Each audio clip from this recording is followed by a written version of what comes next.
সম্মানিত উপস্থিতি, কোরআনের পাখি আল্লামা দেলাওয়ার হোসেন সাইদী শাহাদাত বার্ষিকী মক্কাতুল মুকাররমা থেকে আজকের দোয়ার মাহফিলে যারা কষ্ট করে এখানে উপস্থিত হয়েছেন সকলকে আল্লাহ রাব্বুল আলামিন যারা উত্তম জাযা দান করেন, সবাই পড়ছি আমিন।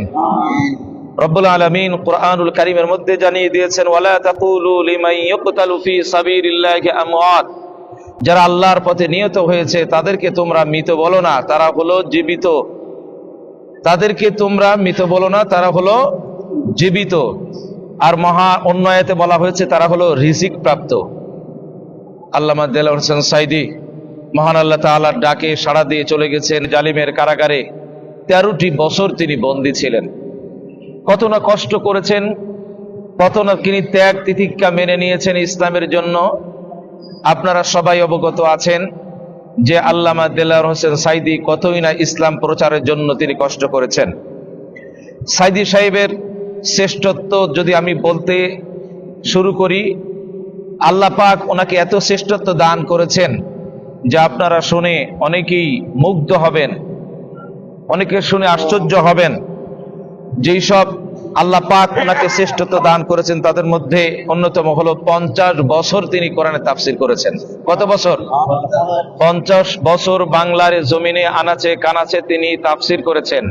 এই যে আজকে যেগুলি বাংলার জমিনে তাফসীর মাহফিল আমরা দেখতে পাই না, এই নামটা কিন্তু ওনারই কিন্তু দেওয়া। আজকে হাজার হাজার লক্ষ লক্ষ আলেম উলামা যে বক্তব্য পেশ করেন মঞ্চে বিভিন্ন জায়গায়, এই যে সুন্দর এই প্ল্যাটফর্মটি তিনি কিন্তু তৈরি করেছেন।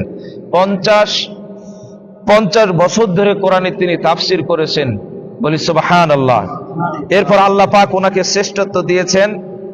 দেখেন, আল উলামা ওয়ারাসাতুল আম্বিয়া, যে নবীদের ওয়ারিস কারা? আলেম উলামা।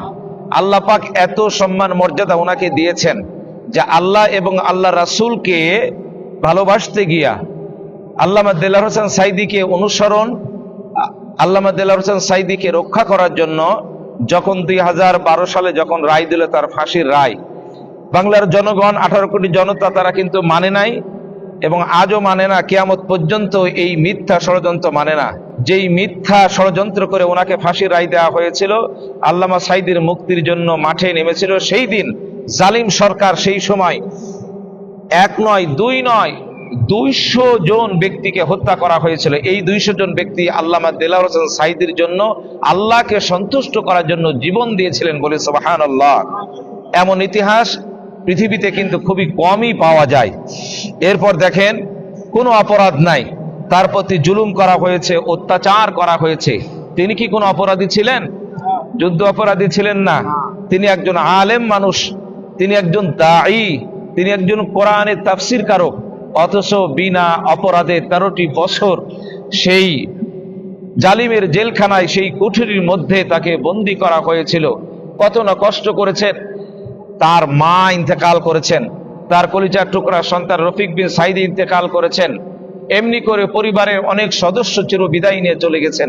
জেলখানা থাকতেই কত না কষ্ট তিনি মেনে নিয়েছেন বাংলার জমিনে ইসলাম সুপ্রতিষ্ঠিত করার জন্য। তার যে অবদান, সেটা কোনো দিন আমরা ভুলতে পারবো না। সম্মানিত উপস্থিতি, শুধু তাই নয়, আল্লাহ পাক ওনাকে শ্রেষ্ঠত্ব আরো অনেক দান করেছেন। তার মধ্যে অন্যতম হলো তিনি কিন্তু সাবেক সংসদ সদস্য ছিলেন। জানেন তো আপনারা, সংসদ সদস্য একজন সম্মানিত ব্যক্তি, রাজনৈতিক প্ল্যাটফর্মের একজন সম্মানিত ব্যক্তি তিনি ছিলেন। আল্লাহ পাক ওনাকে যে মর্যাদা দান করেছেন, দেখেন আশ্চর্য হয়ে যাবেন যে আল্লামা দেলাওয়ার হোসেন সাইদী সংসদে ওই যে ঢোকার যে গেটটা ছিল, সেই গেটটা মাথা নিচু করে ঢোকা লাগতো। কিন্তু তিনি যখন এমপি হলেন, এরপর বললেন যে দেখেন মাথা নিচু, এটার উদ্দেশ্য কি? তখন তারা বলল যে এটা উদ্দেশ্য যে স্পিকারকে সম্মাননার জন্য মাথাটা একটু নিচু করা। আল্লামা দেলাওয়ার হোসেন সাইদী তিনি বললেন যে না, একজন মানুষ আরেকজন মানুষের কাছে কখনো মাথা নত করতে পারে না। পরবর্তী সময় সেই আমাদের সংসদ ভবনে সেটা ভেঙে ফেলে উঁচু করা হয়, বলে সুবহানাল্লাহ। এমনি করে অনেক বিষয়গুলি ওনার সাধ্যমতো চেষ্টা করেছেন বাংলার জমিনে ইসলাম কায়েম করার জন্য। তিনি একজন সংসদ সদস্য ছিলেন। এরপর গোটা পৃথিবী ব্যাপী যেই সব যোগ্য ব্যক্তিবর্গ আছেন, যেগুলো হক্কানি ওলামা ইকরাম আছেন, গোটা পৃথিবীতে এই মানুষদেরকে বাছাই করে সবাই কিন্তু কাবা শরীফের মধ্যে কিন্তু প্রবেশ করতে পারে না, বাইতুল্লাহ শরীফে কেউ কিন্তু প্রবেশ করতে পারে না। আল্লামা দেলাওয়ার হোসেন সাইদিকে এই সৌদি সরকার স্পেশাল ভাবে আল্লাহ পাকের রহমতে তাকে সম্মাননা দিয়ে বাইতুল্লাহ শরীফের মধ্যে ভিতরে ঢোকার আল্লাহ পাকের বিশেষ রহমতে তাকে পরিবেশ করে দিয়েছেন, অনুমতি দিয়েছেন। বাংলার জমিন থেকে তিনি বাইতুল্লাহ শরীফের মধ্যে ঢুকেছেন, বলি সুবহানাল্লাহ। এত বড় একজন আল্লাহওয়ালা, আল্লাহর ওলি ব্যক্তি, আল্লাহ পাক তার এত শান শওকত দিয়েছেন। দেখেন, আজকে আমরা খুব শান্তিপ্রিয় জীবনযাপন খুব গঠন করি, চিন্তা ভাবনা করি যে মসজিদে তাসবিহ পাঠ করবো, সুবহানাল্লাহ, আলহামদুলিল্লাহ পড়বো, আমি কোনো ঝামেলার মধ্যে যাব না, কোনো প্রতিবাদ করতে যাব না। আসলে যুগে যুগে ইসলাম কি বলে? ইসলাম সুপ্রতিষ্ঠিত করতে গিয়ে আপনার আমার নবী, কলিজার টুকরা বিশ্ব নবী জনাবে মুহাম্মদ রাসূলুল্লাহ সাল্লাল্লাহু আলাইহি ওয়াসাল্লাম তায়েফের ময়দানে দান মুবারক শহীদ করেন নাই? দান মুবারক শহীদ হয়ে গেছে। উহুদের ময়দানে রাসূলুল্লাহ সাল্লাল্লাহু আলাইহি ওয়াসাল্লামকে পাথর মারা হয়েছে। উহুদের ময়দানে দান মুবারক শহীদ হয়েছে এবং তায়েফে রাসূল সাল্লাল্লাহু আলাইহি ওয়াসাল্লামকে পাথর মেরে শরীর থেকে রক্ত ঝরিয়েছে। এমন অবস্থা হয়েছে যে জুতা পর্যন্ত পায়ের সঙ্গে বাধা হয়ে গেছে, একবারে আঠার মতো বেঁধে গেছে, এমন পরিস্থিতি হয়েছে। এবং রাসূল সাল্লাল্লাহু আলাইহি ওয়াসাল্লাম এক নয় দুই নয়, তিনি জীবদ্দশায় 27টি যুদ্ধের সেনাপতি ছিলেন। কত? 27টি যুদ্ধে তিনি সেনাপতি ছিলেন। এই ইসলাম সুপ্রতিষ্ঠিত করার জন্য তিনি এত কষ্ট করেছেন। আজ আমরা অনেক ইমানদার মুসলিম আছি যে আমরা কিন্তু বিশেষ করে শুধুমাত্র মসজিদের মধ্যে ইসলাম খুঁজি, কিন্তু বাহিরে যে কাফেরদের ষড়যন্ত্রে এই সমাজটা চলছে, এটা নিয়ে কিন্তু আমরা অনেকেই চিন্তা করি না। আমাদের মসজিদ যেমন আল্লাহর বিধান দিয়ে চলে, ঠিক তদ্রূপ অফিস, আদালত, চাকরি বাকরি, যাবতীয় সকল জায়গা, অর্থনৈতিক থেকে শুরু করে না আন্তর্জাতিক পর্যন্ত সব জায়গায় ইসলাম থাকতে হবে, আল্লাহর কোরআন দিয়ে চলতে হবে। কথা বলেন ঠিক কিনা? সম্মানিত উপস্থিতি, এই যে অন্যায়ের প্রতিবাদ যদি না করতেন আল্লামা দেলাওয়ার হোসেন সাইদী, ওনাকে কিন্তু অনেক অফার দেওয়া হয়েছিল যে আপনি বলেন যে আর কোনোদিন রাজনীতি করবেন না, তাহলে আপনাকে জেল থেকে ছেড়ে দেওয়া হবে, আপনাকে যাবজ্জীবন রাখা হবে না। আল্লামা দেলাওয়ার হোসেন সাইদী বলেছেন যে আমার জীবন চলে যাবে, তবু আমি এই কথা ইসলাম থেকে এক চুল পরিমাণ পর্যন্ত আমি ফিরে যাব না, এক চুল পরিমাণ পর্যন্ত আমি দূরে সরে যাব না। আমার জীবন চলে যাবে, আমি ফাঁসির মঞ্চে আমি দাঁড়িয়ে তবুও এক আল্লাহ এক, ইসলাম মহাসত্য, বাতিলের কাছে আমি কখনো মাথা নত করতে পারি না, এমন উক্তি তিনি করেছেন। দেখেন, যুগে যুগে যারা হক্কানি উলামা ইকরাম ছিলেন, যারা ইসলামের পক্ষের শক্তি ছিলেন, যারা কোরআনের পক্ষের যারা শক্তি ছিলেন, এরা কিন্তু জীবন দিয়েছেন। আপনারা জানেন কিনা, আল্লামা ইবনে তাইমিয়া রহমতুল্লাহ আলাইহি তিনি বলেছেন যে তিনি তার কিতাবে উল্লেখ করেছেন যে জালিমের জেলখানায় হক্কানি ব্যক্তিগণ কিন্তু পাওয়া যায়। হক্কানি ব্যক্তিদের, যোগ্য ব্যক্তিদের, পরিপূর্ণ মুসলিম ব্যক্তিদের তিন জায়গায় পাওয়া যায়। এক হলো আল্লাহর জমিনের উপরে, আল্লাহর জমিনের উপরে এরা কারা? যারা সবসময় জিহাদে অংশগ্রহণ করে। আরেকটা প্রকার হলো যারা হলো আল্লাহর এই জমিনের নিচে যারা চলে গেছে, হক্কানি উলামা ইকরাম, সেখানে খুঁজে পাওয়া যাবে সঠিক ব্যক্তিদের।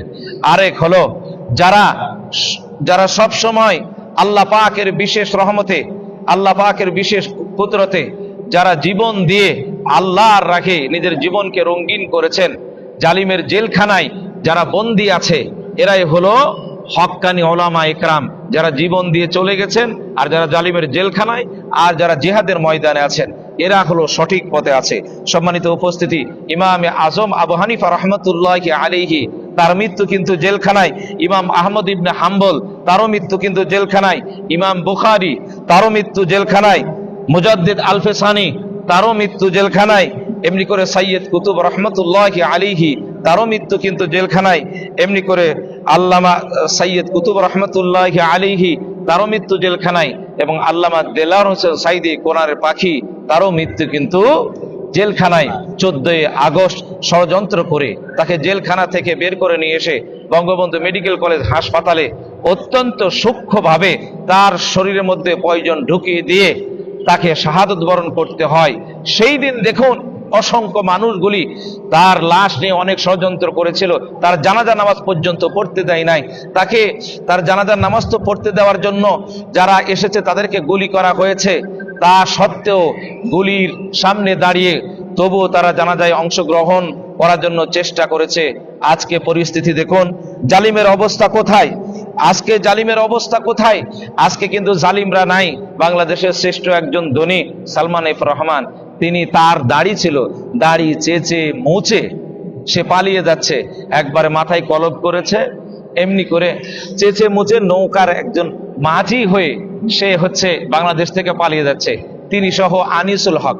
আপনার আশ্চর্য হয়ে যাবেন, এরকম পরিবেশ পরিস্থিতিতে কাফির বেঈমান হয়ে সে বিদায় নিয়ে বাংলাদেশ থেকে পালিয়ে যাচ্ছে, অথচ এই ব্যক্তিগুলি আলেমদের ধরে ধরে অত্যাচার করেছে, এই ব্যক্তিগুলি আলেমদেরকে জেলখানায় আবদ্ধ করেছে, এই বছরের পর বছর মানুষদেরকে অনেক কষ্ট দিয়েছে। কথা বলেন ঠিক কিনা? এই সত্য কথাগুলি আমরা অনেকে কিন্তু বলতে পারি না, অনেকে কিন্তু মেনে নিই না। মনে রাখবেন, আল্লাহ রাব্বুল আলামিন ছাড় দেন কিন্তু ছেড়ে দেন না। কুরআনুল কারীমের মধ্যে আল্লাহ রাব্বুল আলামিন বলছেন, ওয়ামাকারু ওয়ামাকারাল্লাহু ওয়াল্লাহু খায়রুল মাকিরিন। 14 আগস্ট যেমন আল্লামা দেলাওয়ার হোসেন সাঈদীকে চিরবিদায় করে দেওয়া হয়েছিল, আজকে দেখেন আল্লামা দেলাওয়ার হোসেন সাঈদীর চোখের পানি বৃথা যেতে পারে না, তিনি শহীদ হয়েছেন, তার সে শহীদি তামান্না বৃথা যেতে পারে না। আল্লাহ রাব্বুল আলামিন তাকে কবুল করে নিয়ে বাংলার জমিনকে স্বৈরাচার মুক্ত দেশ উপহার দিয়ে গেছেন তার বদলতে। পাশাপাশি কোটা সংস্কার আন্দোলনের জন্য আবু সাঈদ মুগ্ধ সহ যারা জীবন দিয়েছেন তাদেরকে আল্লাহ পাক জান্নাতের উচ্চ মাকাম দান করুন। সম্মানিত উপস্থিতি, আল্লামা দেলাওয়ার হোসেন সাঈদী সেই দিন আফসোস করে আজ থেকে বেশ কয়েক বছর আগে তিনি বলেছেন, এমন একটা সময় আসবে তোমরা অত্যাচার করছো, তোমরা জুলুম করছো, তোমরা মানুষের প্রতি যে অন্যায় করছো, মনে রাখবে এমন একটা সময় আসবে তোমরা পালাবার ইন্দুরের গর্ত পর্যন্ত খুঁজে পাবে না। কথা বলে ঠিক কিনা? ইন্দুরের গর্ত পর্যন্ত খুঁজে পাবে না। আজকে তারা বিভিন্ন ভাবে ছদ্মবেশে তারা পালিয়ে বেড়াচ্ছে, পালিয়ে দেওয়ার চেষ্টা করছে, বাংলার জমিনে তাদের ঠাঁই হবে না। সম্মানিত উপস্থিতি, আল্লামা দেলাওয়ার হোসেন সাঈদী সহ বাংলার জমিনে আল্লামা দেলাওয়ার হোসেন সাঈদী সহ এমনি করে শহীদ আবু সাঈদ সহ যারা কোরআনের জন্য ইসলামের জন্য সুপ্রতিষ্ঠিত করার জন্য যারা জীবন দিয়েছেন, আল্লাহ রাব্বুল আলামিন তাদেরকে উচ্চ মাকাম দান করুন। সবাই বলুন আমিন। সম্মানিত উপস্থিতি, আল্লামা দেলাওয়ার হোসেন সাঈদী এই সেই বাইতুল্লাহ শরীফের ভিতরে তিনি এই যে পিলার দেখতে পাচ্ছেন, তিনি 1 নয় 2 নয় প্রায় 27 বছর তিনি ইতিকাফ করেছেন এই জায়গায়। বলি আল্লাহু আকবার। 27 বছর তিনি ইতিকাফ করেছেন। তার চোখের পানি আসলে বৃথা যেতে পারে না, তার চোখের পানি বৃথা যেতে পারে না। আল্লাহ রাব্বুল আলামিন জালিমকে উপযুক্ত শাস্তি দিয়েছেন। আল্লামা দেলাওয়ার হোসেন সাঈদীকে, কোরআনের পাখিকে আল্লাহ পাক জান্নাতের উচ্চ মাকাম দান করুন। সবাই বলুন আমিন। আজকের এই প্রোগ্রাম বাস্তবায়ন করতে গিয়ে আপনারা যারা কষ্ট করে যারা বসে আছেন এখানে, বিশেষ করে আমাদের মুআল্লিম হিসাবে জনাব আমজাদ হোসেন ভাই এবং পাশাপাশি জনাব মাওলানা মমিনুল ইসলাম ভাই সহ হাজী সাহেব বিন্দু যারা এখানে উপস্থিত আছেন, তাদেরকে ধন্যবাদ জানাচ্ছি। এই কাবার এই চত্বর থেকে, বাইতুল্লাহ এই শরীফ থেকে সকলের জন্য, দেশের জন্য দোয়া করছি। আল্লাহ রাব্বুল আলামিন সবাইকে মাফ করুন, আর আল্লামা দেলাওয়ার হোসেন সাঈদীকে আল্লাহ পাক জান্নাতের উচ্চ মাকাম দান করুন। সবাই বলুন আমিন। আল্লাহুম্মা আমিন। ربنا ظلمنا أنفسنا وإن لم تغفر لنا وترحمنا لنكونن من الخاسرين ربنا فاغفر لنا ذنوبنا وقنا عذاب النار। মহিয়ান গরিয়ান দয়ালু দাতা বিচার দিনের মালিক আয় আল্লাহ তাআলা, বাংলাদেশ থেকে 6,500 কিলোমিটার দূরে, 6,500 কিলোমিটার দূরে মক্কার এই চত্বরে আয় আল্লাহ বাইতুল্লাহ শরীফের মধ্যে ঢুকে রব্বুল আলামিন আজকে আল্লামা দেলাওয়ার হোসেন সাঈদী সাহেবের মৃত্যুবার্ষিকীতে হাজী সাহেবদের সঙ্গে নিয়ে তোমার শাহী দরবারে হাত তুলেছি। রব্বুল আলামিন মেহেরবানি করে আল্লামা দেলাওয়ার হোসেন সাঈদীকে কবুল আর মঞ্জুর করে নাও। রব্বুল আলামিন মেহেরবানি করে ওনাকে জান্নাতের উচ্চ মাকাম দান করুন। আয় আল্লাহ তাআলা, ইসলাম সুপ্রতিষ্ঠিত করতে গিয়া বাংলার জমিনে তথা গোটা পৃথিবীতে যারা জীবন দিল, নিজের রক্ত ঝরিয়ে দিল, আল্লাহ মেহেরবানি করে সবাইকে কবুল আর মঞ্জুর করে নাও। রব্বুল আলামিন আয় আল্লাহ তাআলা, আল্লাহ তোমার ঘরে বসে তোমার দরবারে দোয়া করছি, ওগো আল্লাহ, আর কোনদিন আল্লামা দেলাওয়ার হোসেন সাঈদী সাহেবের সেই কণ্ঠ আর কোনদিন শুনতে পাবো না। আল্লাহ বেঁচে থাকলে তার জীবনের স্বপ্ন ছিল ও আল্লাহ বাইতুল্লাহ শরীফে আবার আসবেন, এক নাম্বার তার জীবনের স্বপ্ন ছিল। আর কোনদিন বাইতুল্লাহ শরীফে আসবেন না। ওগো আল্লাহ, তুমি তার আকাঙ্ক্ষা আল্লাহ এমন ভাবে পরিতৃপ্ত করে দাও জান্নাতের মধ্যে। আল্লাহ তুমি বড় মেহেরবান। দ্বিতীয় তার আশা ছিল আল্লাহ, দ্বিতীয় তার স্বপ্ন ছিল কোরআনের মাহফিলে আসা। আল্লাহ কোরআনের মাহফিলে মঞ্চে যাওয়ার আর সুযোগ হলো না। আল্লাহ তুমি তাকে কবুল আর মঞ্জুর করে নাও রব্বুল আলামিন। আল্লাহ দেলাওয়ার হোসেন সাঈদী সাহেবের রক্তের বদৌলতে আল্লাহ জালিমের তুমি পতন ঘটিয়েছো। তার চোখের পানি আল্লাহ তুমি কবুল আর মঞ্জুর করে নিয়েছো। আল্লামা দেলাওয়ার হোসেন সাঈদী সাহেবের রক্তের বদৌলতে বাংলার জমিনে কোরআন সুপ্রতিষ্ঠিত করে দাও রব্বুল আলামিন। কাবার চত্বর থেকে তোমার দরবারে দোয়া করছি আল্লাহ, মেহেরবানি করে তুমি তাকে কবুল আর মঞ্জুর করে নাও, শাহাদাতের উচ্চ মাকাম দান করো। আমরা যারা হাত তুলেছি, জানি না কার বাবা নাই, জানি না কার মা নাই, জানি না কার জনম দুঃখী বাবা নাই। আল্লাহ বাইতুল্লাহ শরীফে এসে তাদের কথা মনে পড়ে গেল। আল্লাহ দয়া করে তাদেরকে জান্নাতের উচ্চ মাকাম দান করো। ওগো দয়ার আল্লাহ, তুমি আমাদের সবাইকে মাফ করে দাও। আল্লাহ তুমি আমাদেরকে গুনাহমুক্ত জীবন যাপন করার তৌফিক দিয়ে দাও। ওয়াকিনা আযাবান নার, ওয়াকিনা আযাবাল কবর, ওয়াকিনা আযাবাল কিয়ামা, ওয়াকিনা আযাবাল ফুলসিরাত। রব্বিরহামহুমা কামা রব্বায়ানি সগীরা, রব্বিরহামহুমা কামা রব্বায়ানি সগীরা। সুবহান রাব্বিকা রব্বিল ইজ্জাতি আম্মা ইয়াসিফুন ওয়া সালামুন আলাল মুরসালিন আলহামদুলিল্লাহি রাব্বিল আলামিন বিহাক্কি লা ইলাহা ইল্লাল্লাহু মুহাম্মাদুর রাসূলুল্লাহ।